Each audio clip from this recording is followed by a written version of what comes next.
Welcome back to Primetime News. And again, if you're watching on onespotmedia.com, a very special welcome to you. Thanks for joining us. Up first this evening, Finance Minister Dr. Nigel Clark today tabled the first supplementary estimates for the 2021-22 financial year. Our business reporter, Javon Keys, was monitoring today's sitting and now joins us live. Javon.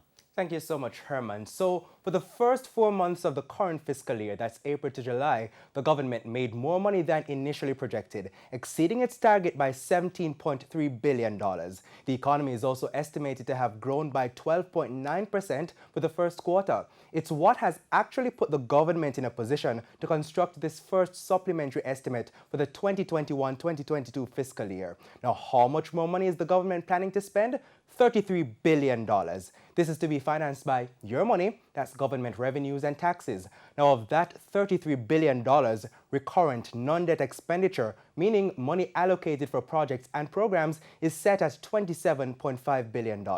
Now, more than half of that figure will be used for healthcare and social support. Of the $27.5 billion increase in the recurrent non-debt expenditure, 56% or $15.6 billion is being allocated to the health sector and towards support of the most vulnerable through the Serve Jamaica program.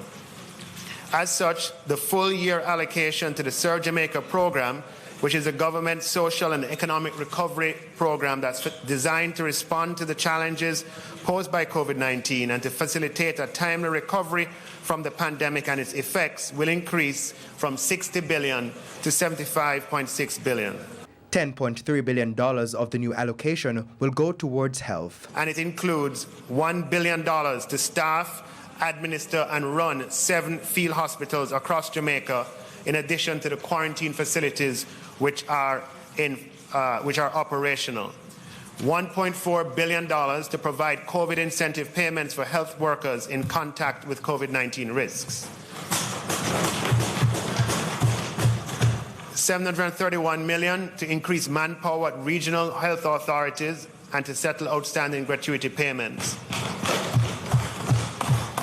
And $4 billion to address outstanding arrears to suppliers of goods and services in the health sector, and $900 million to provide additional subvention support to the University Hospital of the West Indies, inclusive of the field hospital there. $5.3 billion will also be geared towards targeted COVID-19 social assistance for the vulnerable. Meanwhile, the new budget also makes way for wages and subventions. Additional allocations include increases of $2.7 billion to augment the provision in the approved budget for public sector wage settlements, $1.7 billion for the police department to address critical expenditure, including arrears to suppliers of goods and services, $1.4 billion in a subvention to the University of Technology, whose reserves have been depleted by COVID-19, and $1.5 billion to the Ministry of Economic Growth and Job Creation, $1 billion of which is for repairs and maintenance of secondary roads. Capital expenditure for the year has, however, been unadjusted at $54.2 billion.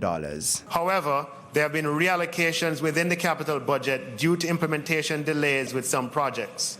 The Southern Coastal Highway Improvement Project has been allocated a further $4.5 billion from this reallocation within the capital budget. Now, in reaction to the tabled estimates, opposition spokesman on finance Julian Robinson says the opposition is pleased with the additional support. We are not against what the government is doing. We believe the expenditures are important, are needed, and will contribute to economic growth and development. We'll have an opportunity after it goes to the PAAC to have a further debate. Now, the Public Administrations and Appropriations Committee, PAAC, is expected to review these estimates later this week. Herman, it's back to you.